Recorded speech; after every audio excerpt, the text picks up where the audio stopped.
Hello everyone. Today we discuss uniform continuity. As you might guess, it is very closely related to continuity. So in order to discuss this new concept about uniform continuity, let's first recall what does it mean to be continuous. So here we consider a function f from some subset A to a set of all real numbers. Recall that continuity means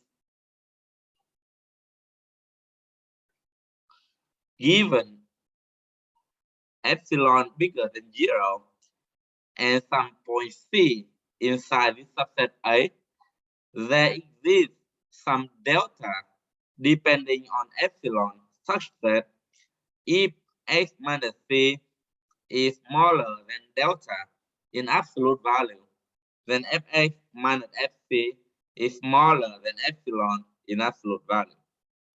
So what is implicit in this definition is that the choice of delta here depends not just only on epsilon, but also on the point that we are considering. That is delta here depending on epsilon and c. And that is the important point that distinguish continuity from uniform continuity. Without further ado, let me give you the definition of uniform continuity. Given epsilon bigger than 0 and any c in the set A, there exists delta only depending on epsilon, such that if x minus c is smaller than delta, then fx minus fc is smaller than epsilon in absolute values. So you can see that the only difference here is that for uniform continuity, the choice of delta doesn't depend on the point C in the subset A that we're considering. Now let me give you an example to clearly illustrate what I mean. So we consider the function gx equal to 1 over x. We're looking at the difference gx minus gc in absolute value. Doing algebraic manipulation, this is equal to the absolute value of c minus x divided by the absolute value of cx. Given any small epsilon, we can choose delta as follows. So here we choose delta to be the infimum between these two numbers, c divided by half and 1/2 of c squared epsilon. So you can see that this choice of delta here really depends on both epsilon and c. And let's see if this delta works. So for x minus c smaller than delta, then immediately, because delta here is smaller than or equal to c minus 2, so x here must be delta, at least delta, almost delta away from c. That's why x must be bigger than c over 2. Then we have g of x minus g of c in absolute value equal to the absolute value of c minus x divided by absolute value of cx, which is going to be smaller than delta divided by c squared over 2. So what's going on here? So for the numerator, we take the largest possible value. We know that x must be within delta distance to c. That's why c minus x in absolute value must be smaller than or equal to delta. On the other hand, for the denominator cx, we take the smallest possible value. C here is constant. X here is always greater than c over 2. So the smallest value of c times x here is c times c over 2, which is c squared divided by half. So simplify this expression using the choice of delta that we constructed earlier, then this is simplified to epsilon. You have 1/2 c squared epsilon divided by 1/2 c squared, which is equal to epsilon. So you see that this choice of delta really works for the continuity definition. However, it really depends on the point C that we are considering. For a clearer illustration, let epsilon be a small number. Let's say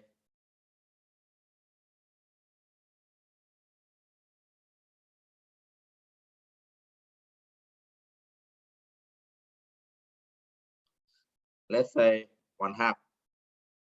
Okay. Now, as c equal to 2, delta is going to be equal to the infimum of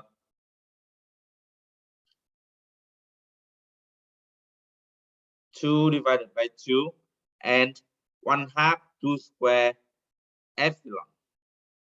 And here, because epsilon is a small number, so the infimum between these two numbers is likely the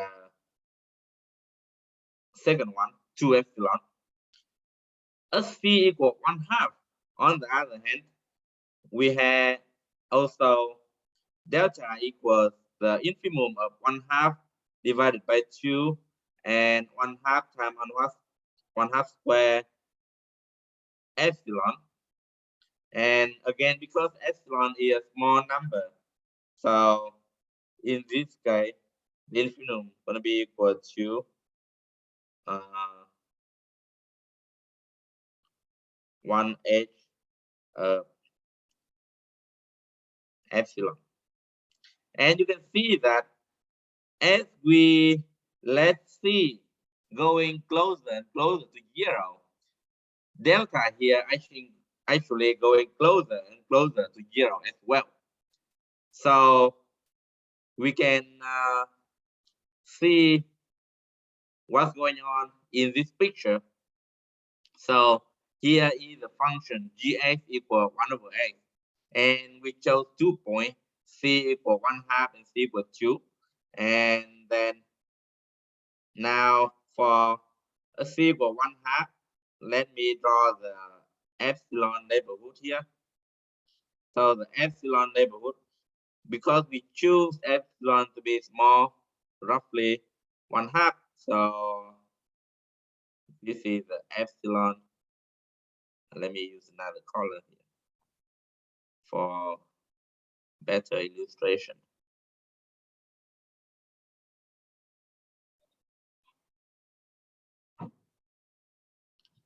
So this is the epsilon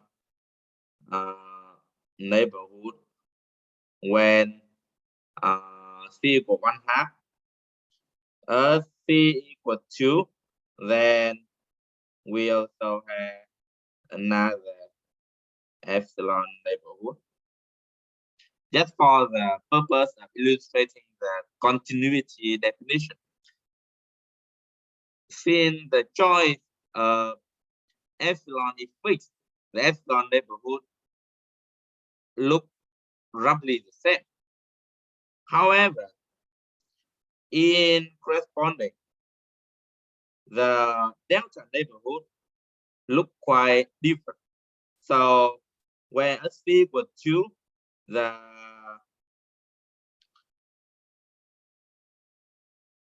delta equal to epsilon, which equal to 1. So in this case, the delta neighborhood is pretty big.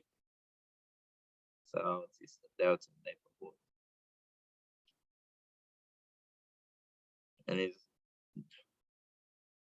for C equal to delta here equal to 1. On the other hand, when C equal 1/2, the delta neighborhood is very, very small because it is equal to 1/8 of epsilon, which is 1/8 times 1/2, which is 1/60. So this is the delta neighborhood.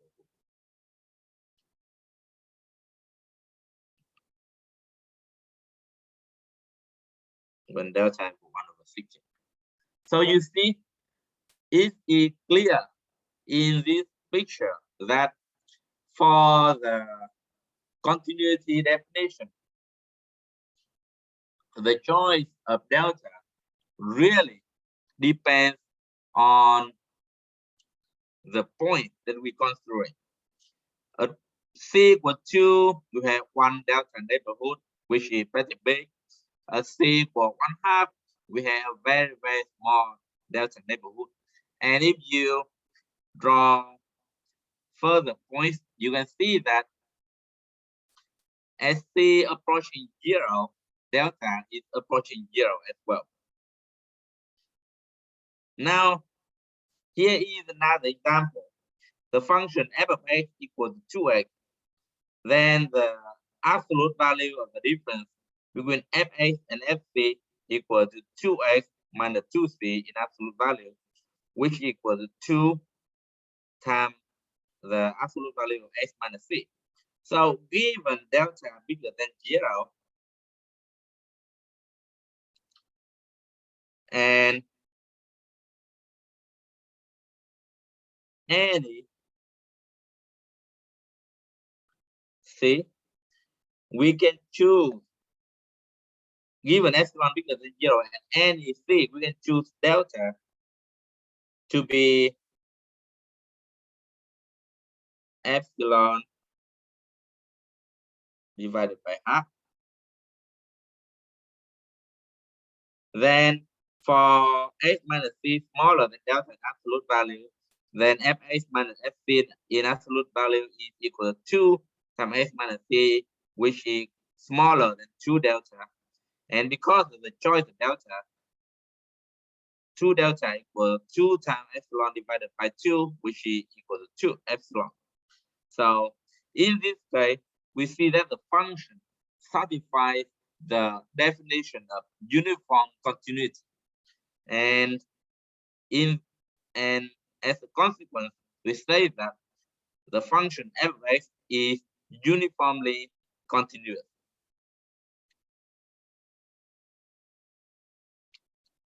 And here is a theorem that really brings these two notions closer together. The two notions of continuity and uniform continuity. Let f be a function from an interval from a to b to a set of real numbers be continuous.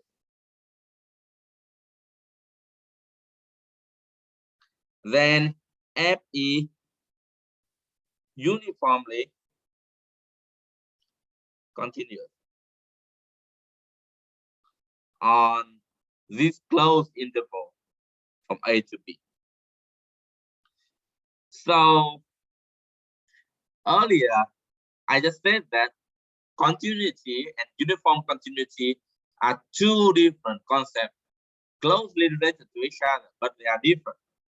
Here, this theorem says that if some function is continuous, then it is uniformly continuous. But there is a condition though. The condition here that here you consider a function from a closed interval to the set of real numbers.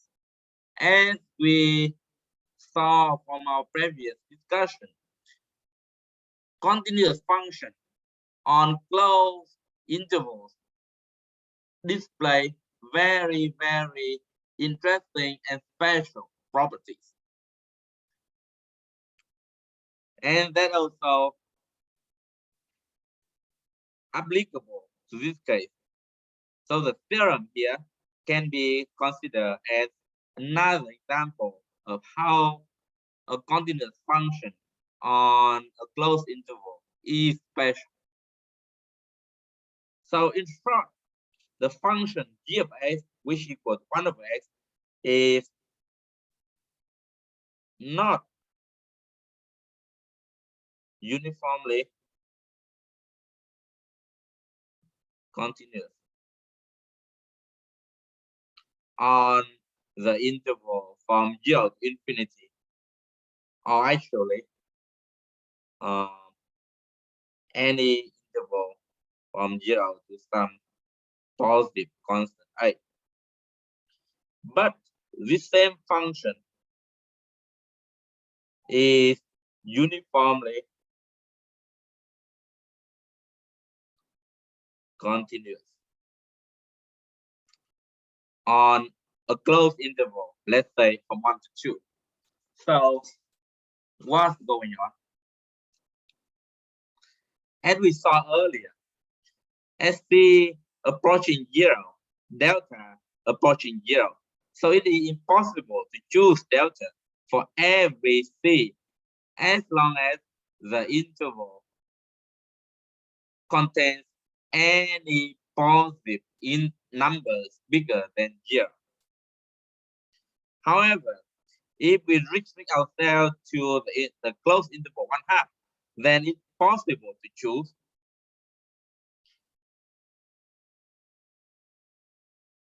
delta to be the infimum of all the delta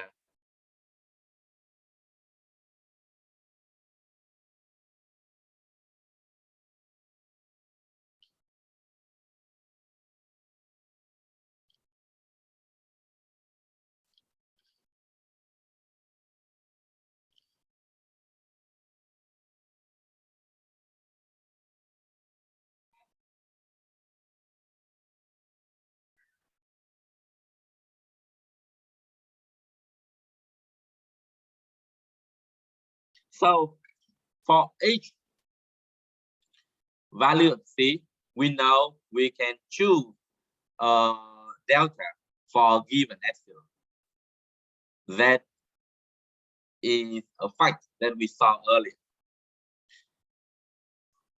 If we have closed interval, then thinking about delta depending on epsilon and c as a function depending on epsilon and c, and when we consider this function on the closed interval, then we can always choose the minimum of this function as we saw in the previous section. That's why for closed interval we can choose delta depending on epsilon in this way. We take the infimum of all the delta for c varying from 1 to 2. However, we see that extending this idea to the interval 0 infinity or 0 to some positive constant A doesn't.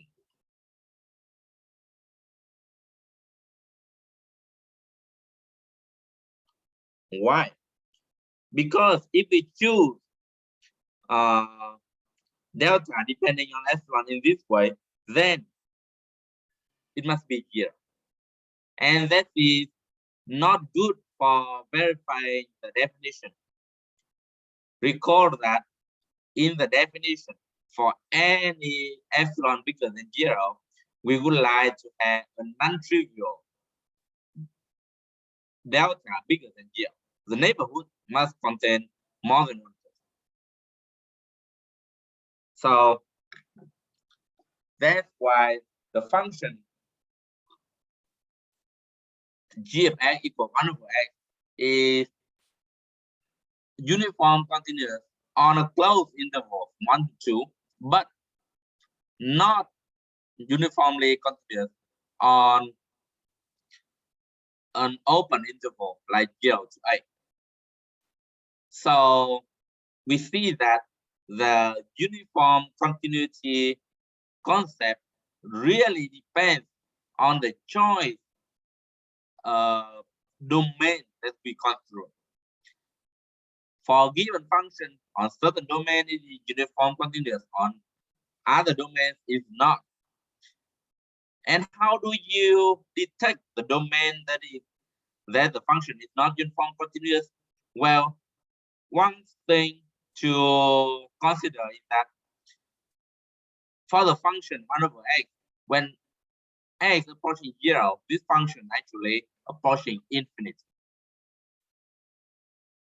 That is, we cannot extend this function in a continuous way to include point 0. That's why point 0 here is some obstruction to the continuity of the function. That's why when you have an interval which includes a neighborhood of this very obstruction, then it's not uniformly continuous. So this is a very good rule of thumb to remember. Now we gonna see a non-uniform continuity definition of theorem, non-uniform continuity criteria.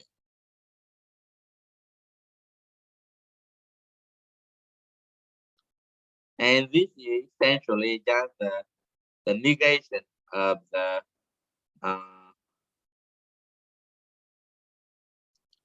uniform continuity definition. Again, we have several equivalent statements. We can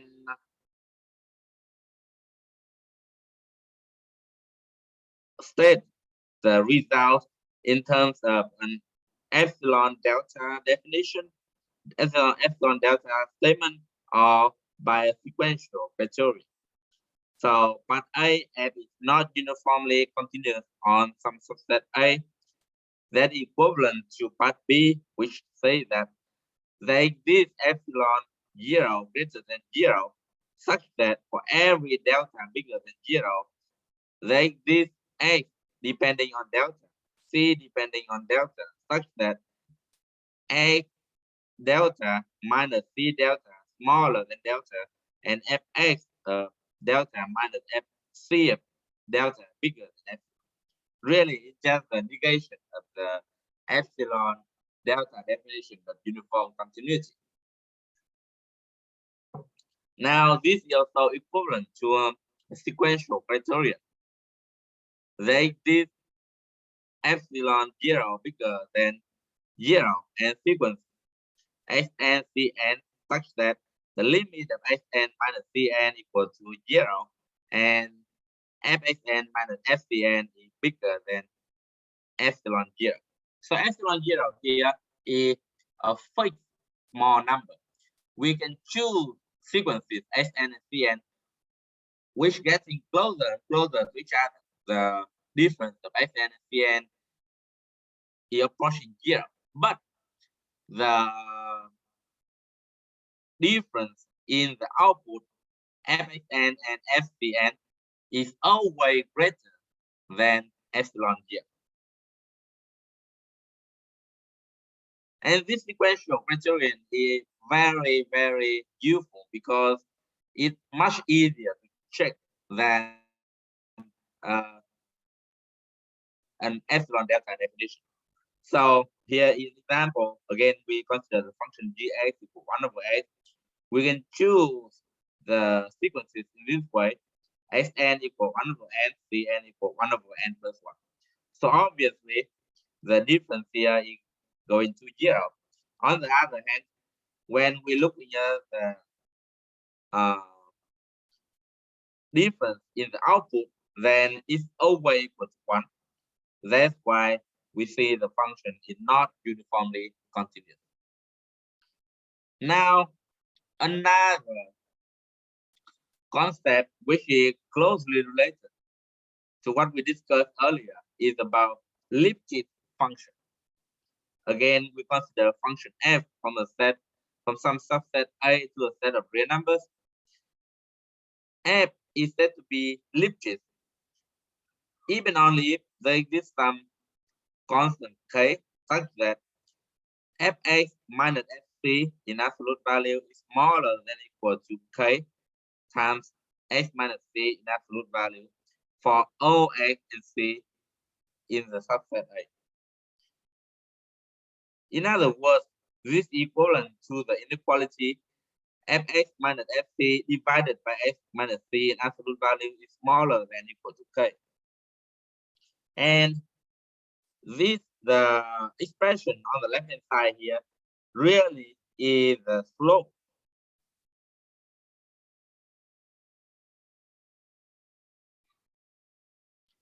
of the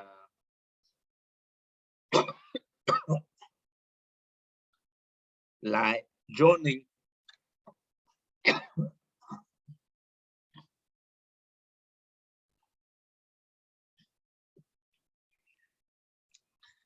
the expression on the left hand side here is really the slope of the line joining these 2 points xfx and cfc in a xy coordinate system.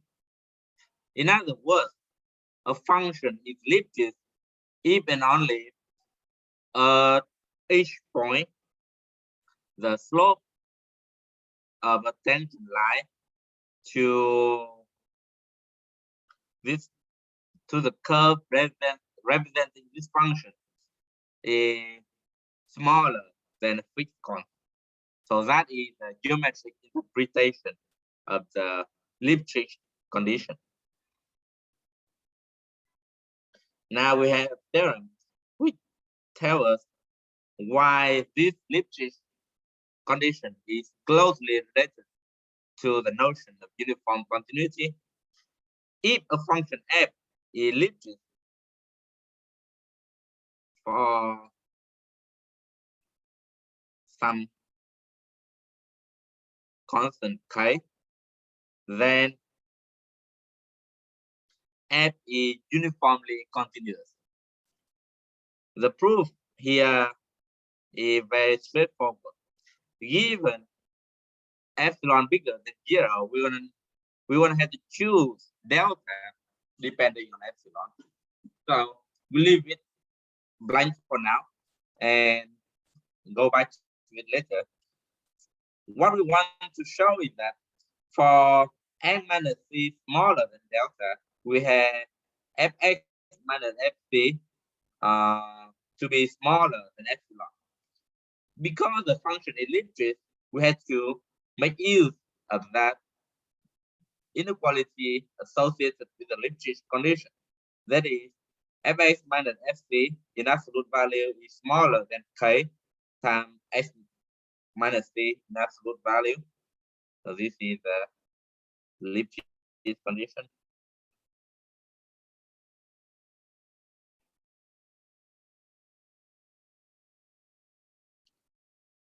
And because of the choice of delta, this is smaller than k times delta. Now we want k times delta here to be smaller than or equal to epsilon. So what is the obvious choice of delta here? Well, we want k times delta to be smaller than or equal to epsilon. So we can choose delta here to be epsilon divided by k. Then k times epsilon gonna be equal to k times epsilon divided by k and equal to epsilon. So the definition of uniform continuity is verified. That's why Lipschitz function is always uniformly continuous.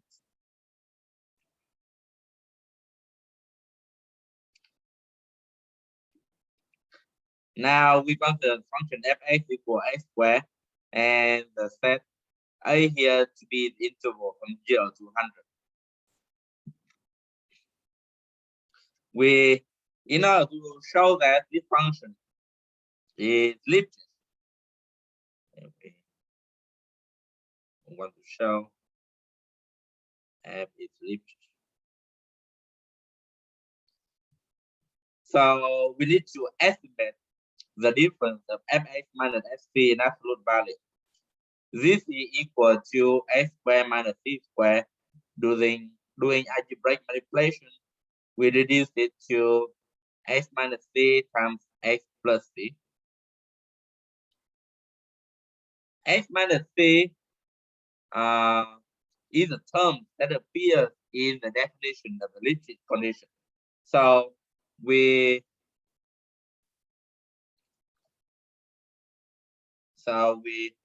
want to estimate a plus c here by some k, and the choice k is not known yet. How do we come up with a choice k? We had to analyze the situation because 0 smaller than x and c and smaller than 100. So a plus c equals in absolute value equal to x plus c without the absolute value. Both numbers are positive. And this is smaller than 100 plus 100, which equals 200. That's why we can choose k here to be equal to 200. And then it follows immediately that the definition of the Lipschitz condition is verified. And we see that the choice of k depends on the interval. And that's very, very interesting. To go from unit continuity to uniform continuity, we try to remove the dependence of delta on the choice of the point that we consider. So delta only depends on the domain. Now for Lipschitz condition, we see that we can show a function in Lipschitz for a given domain, but the choice of the constant depends on the domain. So maybe there's another upper level to go to, but that is really beyond the scope of this class. That's it for today.